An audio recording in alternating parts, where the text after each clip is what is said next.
the New York Times reporting on freaking speeding violations. 14 of them, And a 4 speedboat. of which They can't tell the difference between a speedboat and a fishing boat because absolutely ridiculous. have no idea what boats are. 4 of the violations were his. The rest of the 15 or whatever it was were his wife's, and it's over 20 years. 4 violations over 20 years is like nothing, and this is what the left is going after.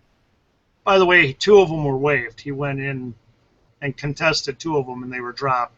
So he's actually averaging 1 speeding ticket a decade. I mean, but that's a big deal. It's far worse than Hillary Clinton's driving record over the past 2 decades. Well, and it's way worse. She has no tickets in Libya. Way worse than Libya.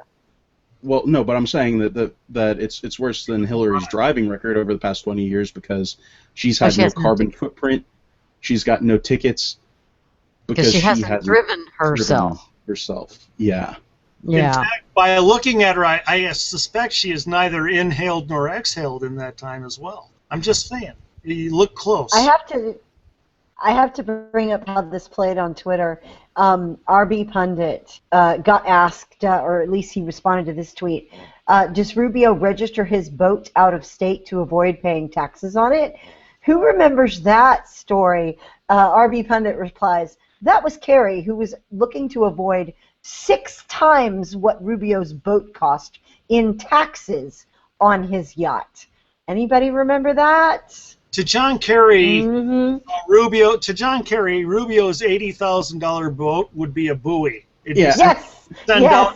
Yeah, it'd be something he'd send out so people could find him or something. I mean, here's what Phil Kerpen had to say about it too.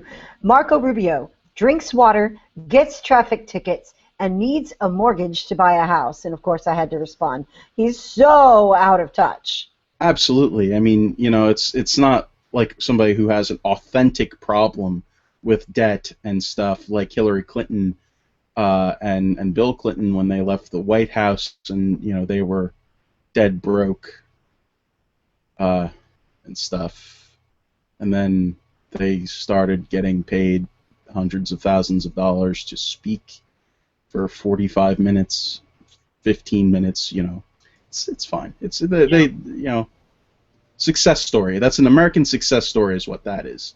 It's certainly far more than Marco Rubio and what Marco Rubio's gone through. They are sending. Let me say this as an ex-hardcore liberal Democrat, folks. They're sending a message, and this. I'm not campaigning. I'm just being honest. He's the guy they're afraid of. There's no question. Okay, they are not digging right now on any of the candidates but him in any to any serious degree.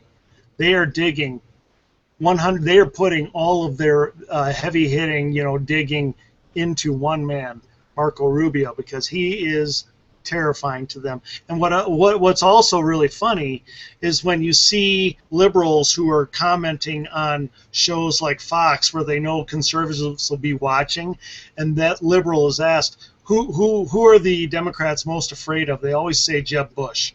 Why? Jeb Bush is lagging, 7, 8, 9 points behind Hillary in the same polls that guys like Rand Paul and Marco Rubio are 1 or 2 points behind.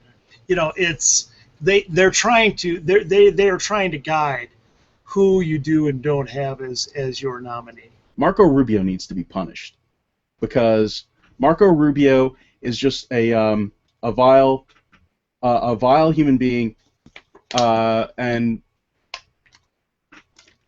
I'm sorry, vile human being, and he's got crimes and stuff. It's bad. Look at the sneering tone. The sneering tone he uses here. Maybe I should have stayed at a store called The Wild Pear, where once I had a nice, stable job selling shoes after dropping out of the state college because I thought I deserved better, and naively tried to turn myself into a professional reader and writer on my own, without a college degree. I'd probably be district manager by now. How insulting to people who get up and do real jobs every day. That's disgusting to me.